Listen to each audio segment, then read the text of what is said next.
All right, this is the first lesson in Unit 3, which deals with the periodic table and periodic trends. So this first one is just going to be some background about the table, just kind of the way it's organized. And so first thing I want you guys to recognize is that the periodic table is shaped for a very specific reason. We'll learn that later. The first thing we need to talk about are these names of the vertical columns and the horizontal rows. Okay, so the vertical columns, those are the ones that go this way, up and down. All right, so the vertical columns are called groups or families. Okay, you'll notice there are 18 of them, and they are numbered right across the top here, 1 through 18. All right, and so groups or families, groups are the vertical columns, like I said, and the reason why they're called families is because they share similar properties. Okay, they have similar properties, they have characteristics that are similar but yet not identical. Okay, and we'll learn about why they have similar properties later. But groups or families are these vertical columns of elements that share similar properties, and they are 1 through 18. Then you'll notice that there are these horizontal rows, and there are actually only 7 of them. All right, you may say, well, it looks like there's 9 because you got 2 down here, but you guys have to realize that these 2 are inserted into the table right here. Okay,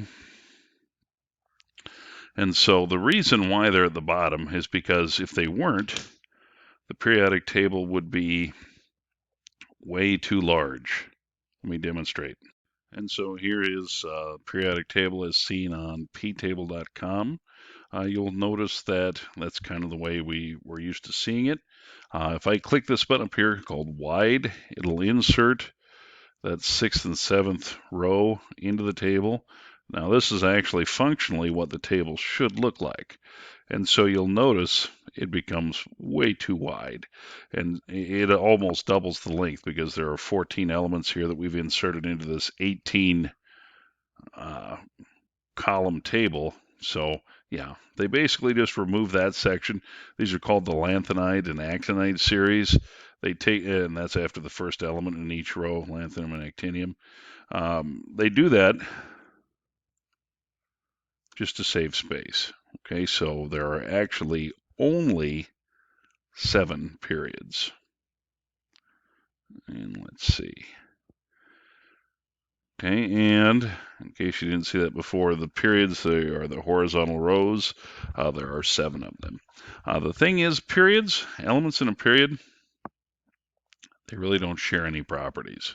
Okay, they are just ones. I mean, the one thing they happen to have is they have the same number of energy levels or rings that the electrons exist in. We'll talk about that later. But yeah, periods are not really related. Horizontal rows, the groups or families, the vertical columns do have relationships, periods do not.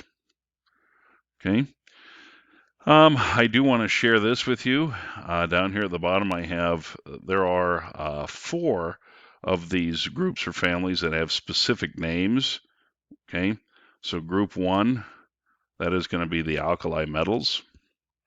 And the alkali metals, if you look at your periodic table, group 1 elements are lithium, sodium, potassium, rubidium, cesium, and francium. One thing I will note, hydrogen is not an alkali metal. Okay, even though it is in the first column, hydrogen is kind of an odd element. It's really kind of different than anything else. You'll see actually some periodic tables that'll have hydrogen up all by itself up in the middle, largely because really there are no elements that are really like hydrogen. Group 2 are going to be what are called the alkaline earth metals. So notice alkali metals, alkaline earth, very similar, but they are different. Group 2, or excuse me, the group 2 elements are beryllium, magnesium, calcium, strontium, barium, and radium. Okay, then we're going to skip that whole middle section, 3 through 12. Those are known as transition metals. And so we just call those collectively, that whole center block, the transition elements. You'll notice we skip clear over to group 17, the halogens. Halogen means salt former. Okay, and so if you look at this group 17, you have fluorine, chlorine, bromine, iodine, and astatine. Those are the halogens. And then finally, group 18 are the noble gases. They're clear to the right side of the table. helium, neon, argon, krypton, xenon, and radon. Noble gases, the reason why those are called noble gases, if you think of what the term noble means, or people of nobility, that's like kings and queens and dukes and duchesses and earls and all that jazz. Those noble people are special, okay? They don't associate with just common people. They stay to themselves. They're not going to invite you up to the castle for dinner, okay? And the noble gases are just like that with the periodic table. They stay separate from the other elements. They don't bond with them. They don't form chemical compounds. They are inert. Inert means unreactive. Okay, so those are the four you need to know. Alkali metals, alkaline earth, halogens, and noble gases. You might say, well, what about, I mentioned 3 through 12. What about groups 13, 14, 15, and 16? Well, they don't have names. Why? Don't know. They just don't. What they're usually referred to as is they just name it as the first element in that group. So, like the boron family, the carbon family, the nitrogen family, the oxygen family. If you know these four, that's good enough. Okay.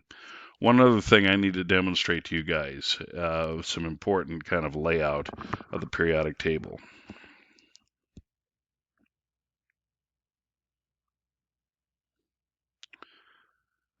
Okay, you see this blue line? This blue line that looks like a stair step is an important division. You'll notice that it starts here in group 13 here, and it starts under the element boron. It goes down one over one, down one over one, down one over one, and continues. This actually divides the table into 3 parts. Everything that is to the left of that stair step is referred to as a metal. So what does that mean to be a metal? Well, metals share these common properties. Metals are almost all solid at room temperature. If you look at your periodic table, every one of those things to the left of that stair step is going to be a solid at room temperature with 2 exceptions. Hydrogen, because hydrogen is not a metal, okay, it's kind of in the wrong spot in the table. We'll explain why it's there later. The other one is mercury. So if you look at your periodic table number 80 Hg, okay, mercury is actually a liquid at room temperature. Okay, it's a metal that has a very low melting point. So other than that, they're all solids. Metals tend to be really good conductors of heat and electricity. One of the reasons why metals are such good conductors of heat and electricity is because they allow electrons to flow through them very easily. Okay, they pick them up and pass them on.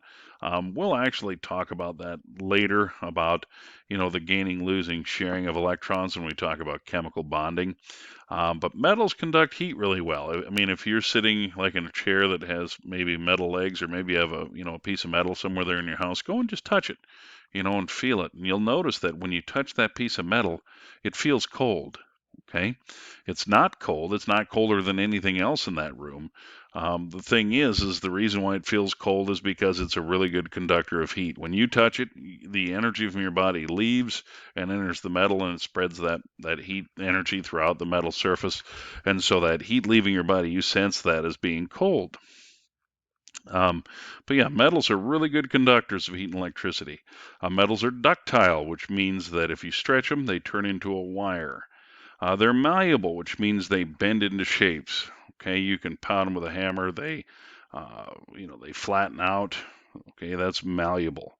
And they are lustrous. Luster is the scientific name for shiny. Okay, luster means that they are shiny. So all of these things are properties of metals. Oh, and like we said, yeah, they're found to the left of the stairs. Okay, so that's metals. Okay, going back here, here's the stair step again. To the right of the stair step, we have nonmetals. Okay, and so properties that nonmetals have. Nonmetals, you'll notice that they're going to be found in all 3 states. So some are solid, some are gaseous. One of them is a liquid. Bromine is a liquid, number 35. The gases are basically all the noble gases: helium, neon, argon, krypton, xenon, and radon, as well as nitrogen, oxygen, fluorine, and chlorine. Those are the gaseous ones. Everything else over there is a solid. All these properties are going to refer to the solid state, so liquid and gas ones this doesn't apply to. First off, nonmetals tend to be dull. Okay, they're not shiny, they're not reflective, they're not lustrous. Okay, they don't reflect light real well. They tend to be brittle. Brittle means that they are not malleable. Okay, if you hit them with a hammer, they do not pound flat. They just break into 1,000 little pieces. Okay, they're brittle. They tend to be really poor conductors of heat and electricity. So for an example here, like something made of wood. Wood is a non-metallic material. It's made largely of carbon and hydrogen. If you touch something wood, okay, you'll notice that it does not feel near as cold as a metal object in the room. And the reason it's not as good as at conducting heat. Okay, so nonmetals tend to be very poor conductors of heat and electricity, and they're found on the right side of the stair step. And then that leaves us with one group.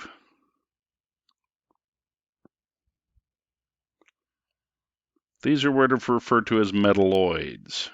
Okay, metalloids are going to be ones that are actually touching that blue line with a side. So it cannot be a point, it has to be a full side. So metalloids, these are their properties. Metalloids have properties that are somewhat in between metals and nonmetals. They're also referred to as semiconductors. And the reason for this, they tend to be better at conducting electricity than nonmetals, but not as good as metals. They tend to be, they share properties, so they tend to be brittle. So if you hit them with a hammer, they don't flatten out, but they do reflect light pretty well. They're pretty shiny. And like I said, they do touch the stair step with the side. So if you see an element that has properties of both metals and nonmetals, more than likely it's probably going to be a metalloid. The only exception to on the periodic table, the only thing touching that stair step that is not a metalloid would be aluminum, number 13. And you guys know aluminum's a metal. You've been around aluminum every day of your life, and you know that is definitely a metallic element. And so that's going to be kind of the end of the intro to the periodic table. Tomorrow, we're going to do an activity called the alien periodic table, where we're going to create a periodic table based upon looking at some stick figure aliens and looking at some of their properties and things that kind of tie them together. So we'll do that together tomorrow. And other than that, that's good. There's no lesson that goes with this, or no worksheet, so just the video lesson. And have a good day.